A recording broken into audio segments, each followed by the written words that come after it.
Iran Israel के बीच चल रहे युद्ध के चलते उत्तर प्रदेश जनपद सिद्धार्थनगर डुमरियागंज तहसील के हल्लोर कस्बे के लोग खासे परेशान हैं। परेशानी की वजह की बात करें तो यहाँ के 19 लोग ईरान गए थे। इनमें से 2 लोग 10 जून को वापस आ गए। उसके बाद युद्ध शुरू हो गया। आवागमन के लिए फ्लाइट्स बंद कर दी गई, जिससे 17 लोग वहां से अपने वतन वापस नहीं आ सके। अब टीवी में वहां के हालात की लगातार चल रही खबरों को देखकर उनके परिजन उनकी सलामती की दुआ कर रहे हैं। साथ ही भारत सरकार से अपील कर रहे हैं कि उनके बच्चों को सुरक्षित वापस लाने का इंतजाम करें। बात करें 19 लोगों की तो 10 लोग ईरान जियारत के लिए गए थे। शेष 9 लोग वहां उच्च धार्मिक शिक्षा प्राप्त करने के लिए गए। इनमें से 2 लोग युद्ध शुरू होने के पहले भारत वापस आ गए। शेष 17 लोग अभी ईरान में फंसे हुए हैं, जिनकी सलामती के लिए परिजन खासे चिंतित हैं।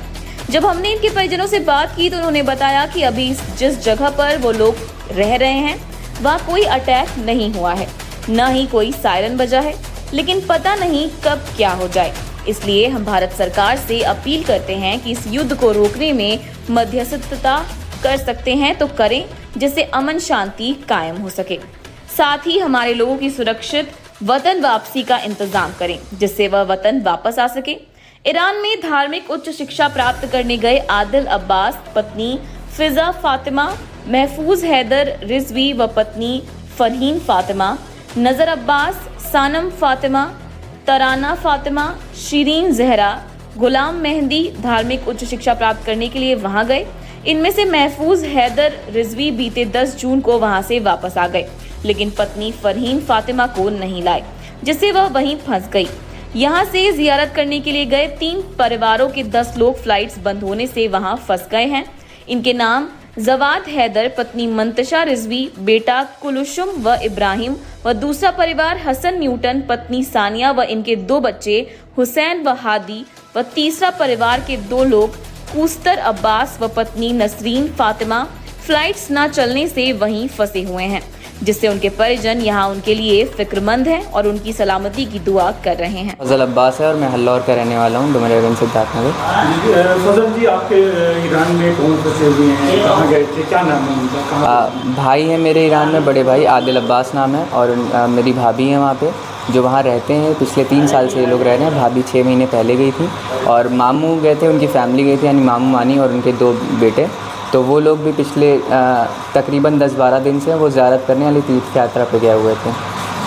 आपके जो भाई हैं वो क्या वहाँ एजुकेशन? जी, वो वहाँ पे रिलीजियस स्टडीज़ यानी धार्मिक शिक्षा हासिल कर रहे हैं। अभी जो जंग के जो हालात हैं, आपके घर के मतलब एक बड़ी तादाद 4-5 लोग आपके घर के फंसे हुए हैं, क्या मतलब कैसा महसूस हो रहा है, कितने मतलब परेशान हैं आप लोग? फ़िक्र तो है, लेकिन अभी जिस शहर में वो लोग हैं यानी कुम में वो लोग हैं, तो कुम में ऐसा कोई बड़ा हमला या रॉकेट या मिसाइल अभी तक हमला हुआ नहीं है, तो वहाँ पे फिर भी हालात बहुत बेहतर हैं। तेहरान वगैरह के हालात थोड़ा ज़्यादा ख़राब हैं, लेकिन अभी जहाँ भाई हैं तो यहाँ पे अभी तक कुछ नहीं हुआ। लेकिन अगर जंग जैसे बढ़ती है तो जंग के बढ़ने के बाद यहाँ भी कुम में भी हालात शायद ख़राब हो सकते हैं। इस बीच में बात हुई थी आपके भाई से या आपके रिलेटिव से, कब बात हुई थी और क्या कर रहे थे? कल शाम में हुई थी और कल रात में ही बात हुई थी। तो अभी तो यही बोला है कि सब हालात बेहतर है अल्हम्दुलिल्लाह। बाकी इंडियन गवर्नमेंट से बस यही है, उम्मीद यही कि अगर इस मामले में दखल अंदाज़ी कर सकें तो जितनी जल्दी हो सके जितने भी इंडियन वहाँ पे फंसे हुए हैं उनको बाहर लेकर आया जाए, उनको निकाला जाए। नाम इंतज़ार हुसैन रिजवी है, मैं कस्बे हल्लौर का रहने वाला हूँ और मॉडर्न हायर सेकेंडरी स्कूल हल्लौर जहाँ मैं खड़ा हूँ इसका मैं प्रिंसिपल हूँ। आपकी कौन यहाँ ईरान में किस जगह पे फंसी? मेरी बहन की बेटी शीरीन फातिमा वहाँ पर ज़ेर तालीम है और 2 साल के बाद वो आई थी, फिर 3 महीने पहले वो गई है, तालीम हासिल कर रही है, लेकिन इधर कोई ख़ास संपर्क नहीं हो पा रहा है। अभी जो जंग के हालात हैं ऐसे में वो किस तरह से वहाँ पे हैं, क्या है, क्या सिचुएशन है?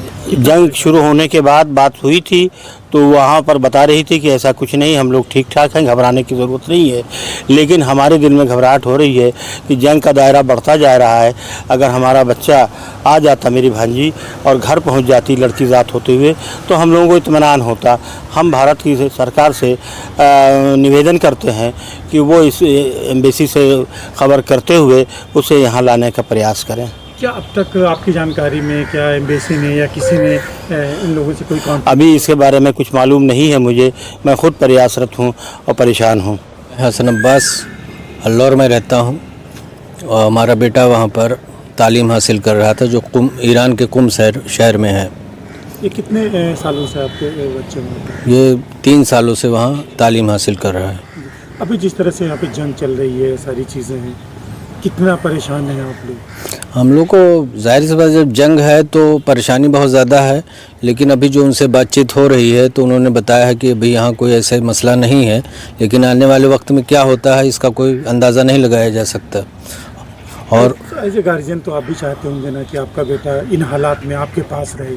जी क्या कोशिश? जी मैं बिल्कुल चाहता हूँ कि वो मेरा बेटा रहे। मैं भारत सरकार से ये अपेक्षा करता हूँ कि वो बातचीत के ज़रिए इस मसले का कुछ हल करें और अगर हो सके तो बच्चे को सुरक्षित हमारे पास यानी इंडिया लाने का कोई व्यवस्था करें।